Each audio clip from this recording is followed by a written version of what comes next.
Si les films de zombies avaient des niveaux, celui-ci serait roi. Les zombies y courent plus vite que Bolt. Non seulement chacun est un champion de course, mais leur évolution est très rapide. 12 secondes suffisent à une personne mordue pour se transformer instantanément. Ils possèdent une force d'attaque redoutable, mordant quiconque. Sur Terre, peu importe la puissance militaire ou la taille de la population, tous les pays ont été anéantis. Dans ce film, les zombies peuvent arracher des avions à main nue, former des pyramides humaines pour attaquer les villes, ou même prendre d'assaut des avions de ligne en plein vol, des choses qu'aucun autre film de zombies n'égale. Leur nombre est si impressionnant qu'il donne la chair de poule. Si tu te retrouvais dans un tel monde apocalyptique, je peux t'assurer que tu ne survivrais pas plus de 3 minutes. Sans plus tarder, revenons sur ce film de zombies qui a coûté 1,4 milliard de dollars pour créer une scène apocalyptique réaliste. La guerre mondiale Z.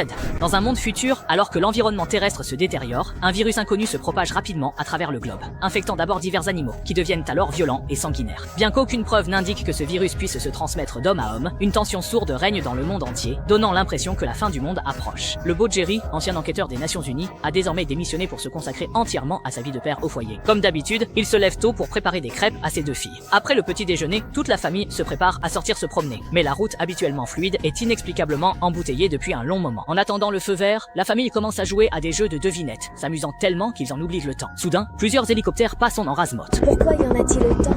Il y en a eu 3, rien que ces 5 dernières minutes. Pour souligner la gravité de la situation, la radio de la voiture annonce qu'une épidémie de rage sévit dans le monde entier, touchant plus d'une dizaine de pays et atteignant un niveau incontrôlable. Jerry, captivé par ce qu'il entend, voit soudain un policier passer à toute allure sur sa moto, heurter son rétroviseur sans s'arrêter, puis s'enfuir sans se retourner.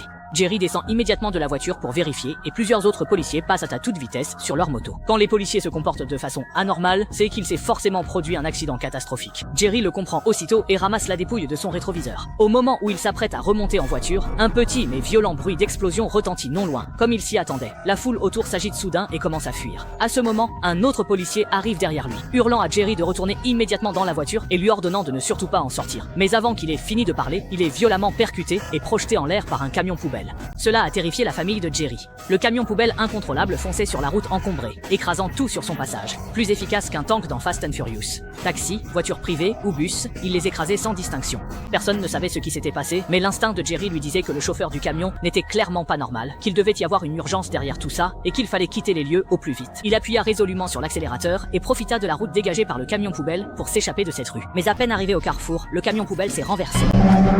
Jerry n'eut pas le temps de réagir et fut percuté sur le côté par une autre ambulance. Heureusement, toute la famille portait sa ceinture de sécurité. À part la frayeur, il n'avait rien de grave. Mais dehors, c'était déjà le chaos total. La caméra recule, tout le monde se précipite hors de la ville. La véritable crise commence à se manifester. Parmi ces foules qui fuient dans tous les sens, une grande horde de zombies se mêle à eux, se déplaçant avec une agilité extrême et traquant férocement les humains en fuite. La famille de Jerry ne comprenait pas ce qui se passait et a sorti la petite fille de la banquette arrière. Jerry observe les environs. La rue est envahie par des foules qui fuient et certains présentent des symptômes inquiétants, comme s'ils tentaient d'échapper à quelque chose. Sans réfléchir, Jerry guide sa femme et ses filles pour fuir cet endroit. C'est alors qu'il aperçoit une femme qui, prise de folie, saute sur une voiture, fracasse le pare-brise avec sa tête, tire le conducteur dehors et le mord sauvagement, tandis que des hurlements déchirent l'air. En voyant cette scène, Jerry sent son cuir chevelu se hérisser. Il comprend que ceux qui poursuivent la foule sont en réalité des zombies assoiffés de sang. Sans hésiter, Jerry entraîne sa famille en courant vers le camping-car qui se trouve devant eux. Le jouet de sa petite fille tombe. Jerry le prend. Sa fille